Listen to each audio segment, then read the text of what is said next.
Hey, this is the second video in our series on how to buy a business with an SBA loan. When it comes to acquiring a business with an SBA loan, the cash flow of that business that you're looking to acquire is going to be the primary thing that determines how much you're going to be able to qualify for in an SBA loan. So we put together this little calculator. You'll be able to grab this calculator and follow along. We put a link in the description of the video below. You can click that link. It'll create a copy of this tool, so you'll be able to create your own version and play around with it as you go. But let me show you how this works.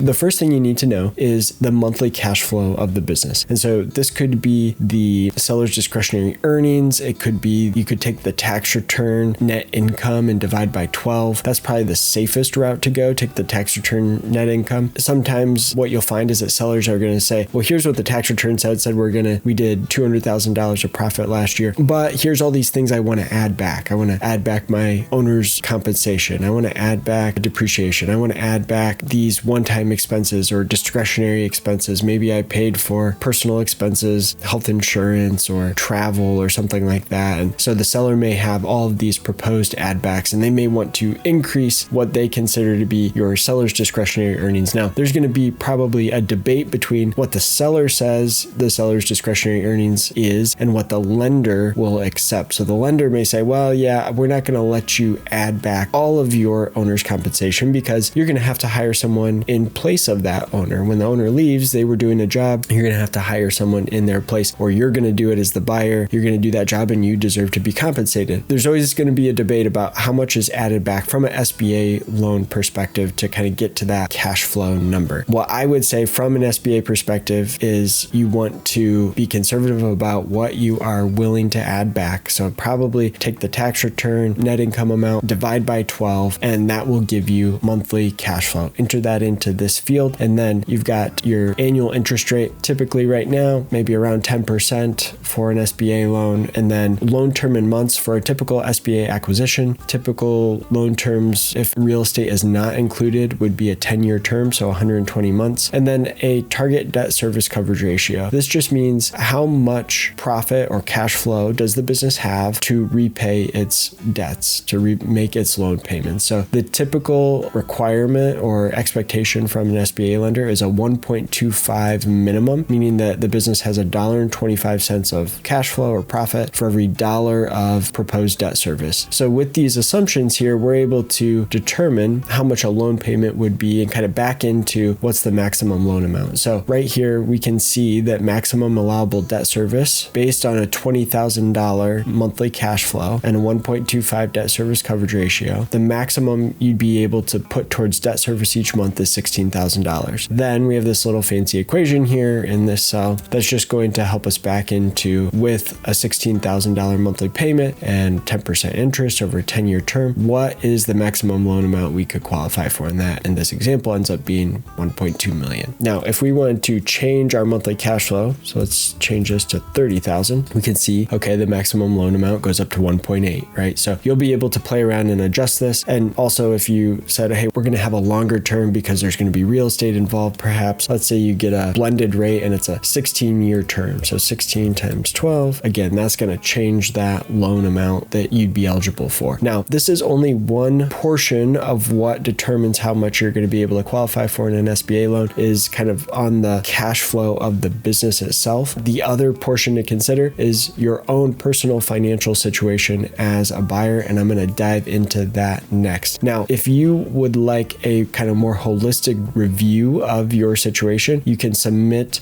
a free SBA review that we offer. So there's a link here. We'll put a link in the description of the video below. You can submit that free SBA review, and I'll give you some candid feedback on your situation and tell you how much I think you might be able to qualify for, kind of from a holistic view. So make sure to take advantage of that. That's free. We'd love to be able to help in that way. If you found this video to be helpful, it'd be great if you subscribe to our channel and like this video so that you can make sure that you're catching up on additional episodes that we're putting out on SBA related content. Okay, in the next video, we're going to be answering the question of how much equity are you going to need to put into the acquisition deal as a buyer. We'll answer that question next.